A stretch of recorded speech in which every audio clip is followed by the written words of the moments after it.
Hello, today we're going to learn how to make boss offers in today's hot market. Like a boss. Watch a whole video and you will find out the tips, tricks, and secrets on how to make your offer stand out to a seller in a multiple offer situation. If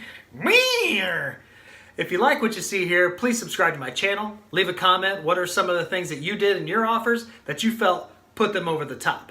Okay, Chris Bradford here to teach you the tips, tricks, and secrets of the real estate industry. So today we are going to talk about making boss offers. Like a boss. Now the first thing that you want to do when making your offer is get full underwritten pre-approval.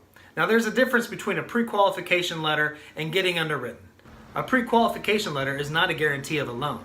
It's based off some assumptions that are made by the lender and you. By getting fully underwritten, you may be able to make an offer that is only contingent on an appraisal. Now you can compete with those cash offers because you can close just as quickly.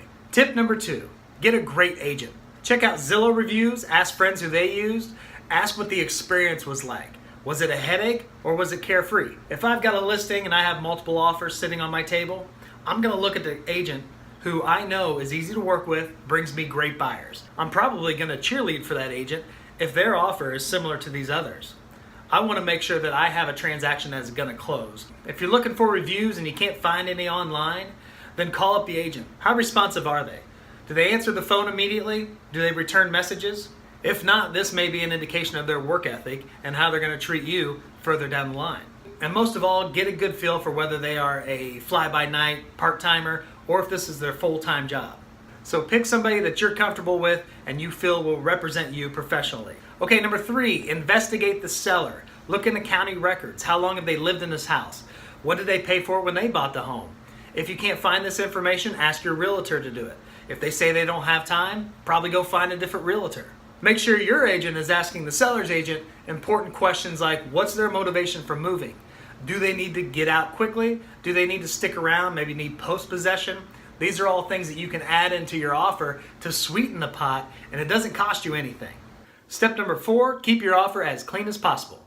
Don't ask for unnecessary items unless you absolutely need those items. And whatever you do, please try and hold on to your right to do an inspection.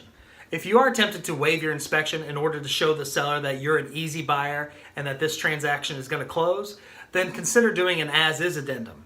An as-is addendum states that the buyer can still do an inspection, but they're not going to go back and ask the seller to do any repairs or lower their price. But there's a clause in there that states that if there's anything that comes up that's a defect that was not previously listed by the seller, the buyer has the option to walk away and get their earnest money back.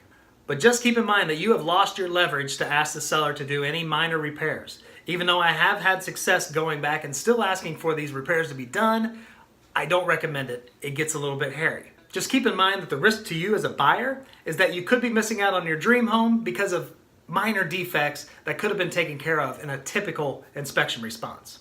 But in a multiple offer situation, this does make you stand out in a crowd of offers. Number 5, don't be afraid to write a personal letter and have your agent get it in the hands of the sellers. In this personal letter, you're just stating why you like the house, maybe have a picture of yourself. If you got a family, plug them in there. Animals, put them in there. Just a little picture that says, I love this house because of yada, yada, yada. It really doesn't matter what it says in there. Just make sure that you're not putting anything goofy or political or anything like that. Just make it simple, straightforward. All we're trying to do here is personalize your offer a little bit. Something that the agent really can't do. So, I hope these tips were helpful. Don't be afraid to leave a comment. Let me know some of the things that you've done or your realtor has suggested that you felt really helped you stand out. And remember, the number 1 key is don't be afraid, don't be ashamed, just put yourself out there. If you really want this house, you will find a way to get it. Thank you. Have a great day.